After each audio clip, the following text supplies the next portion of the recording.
Today I have for you a special sermon. Today's sermon is about God's love. Firstly, God's love has been expressed in my life through many ways, but I'd like to mention three.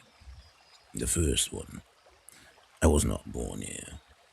If you've been following me for the past couple days, you would know that I was born in Haiti and I was adopted to the Netherlands. This in itself, going from a family who couldn't take care of me to a family who now can take care of me and give me the opportunities, shelter, and protection, everything I really need, is a blessing in itself. Second reason, like I said before, the loving family that I have been given. See, adoption is a funny thing. If you get adopted, you do not know if you're going to be put into a family that will actually take care of you in the way you should be taken care of. This is always the question. But bless the Lord, praise his name, that he put me in a family that is actually loving and kind. Now, third of all, he gave me a life filled with hardships. Now, you might be thinking, why? Why would you want that? All who have it easy will eventually suffer for it, for they have never felt resistance. So when resistance eventually comes, they're not used to it. See, the Lord prepared me. He sharpened me. He made me ready for what is to come. Day by day, through all the suffering, through all the pain, through all the hardship, he sharpened me. And day by day, and even though I went through the valleys, even though I went through the pain, even though I have turned away from him many times, I'm still standing here before you, giving you this sermon that shows that his plan never fails. It never fails. For it was all meant for my ultimate good and his infinite glory. Now, let's get into it. Hebrews 12, 5 to 6. And have you forgotten the encouraging words God spoke to you as children? He said, my child, don't make a light. Make a light of the Lord's discipline and don't give up when he corrects you. For the Lord disciplines those he loves and he punishes each one he accepts as his child. Hebrews 12:8. If God does not discipline you as he does all of his children, it means that you are illegitimate and are not really his children at all.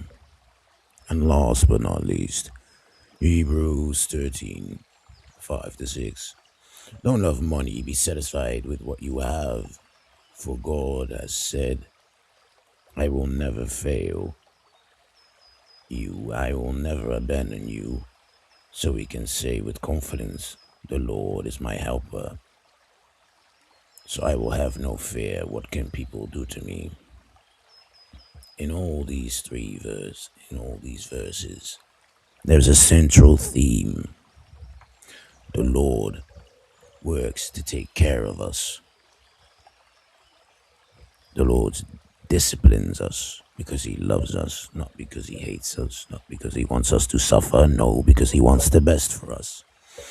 But we usually see disciplining as punishment, or at least I did at first.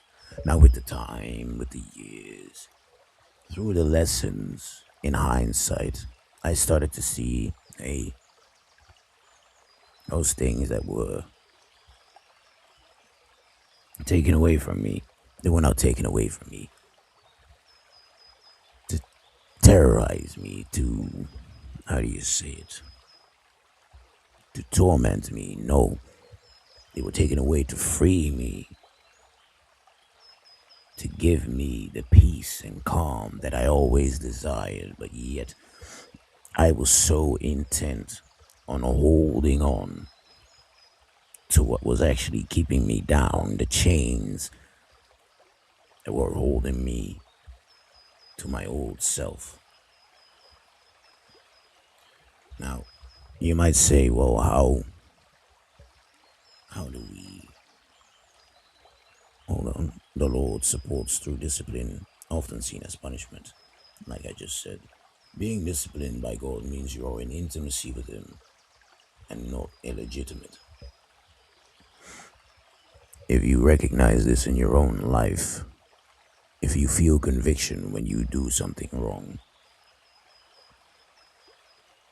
if you feel you have a strong conscience, you are on the right path, for the Lord is disciplining you whenever you do wrong. Keep going. Do not stray from this. Satisfaction for what we have, for we are supported by God. His help is sufficient, more than enough. The more we are grateful, the more we are thankful for what we have, the Lord will give us more, for we show that we are thankful for the little, and we can be trusted with a lot. Now, how do we show, or how do we accept God's love more fully? Revelation 3:20 illustrates the invitation. Behold, I stand at the door and knock. If anyone hears my voice and opens the door, I will come into him and eat with him, and he with me. Romans 3:23. For everyone has sinned. We all fall short of God's glorious standard. Ephesians 2:8-9. For by grace you have been saved through faith, and this is not your own doing. It is the gift of God, not a result of works, so that no one may boast.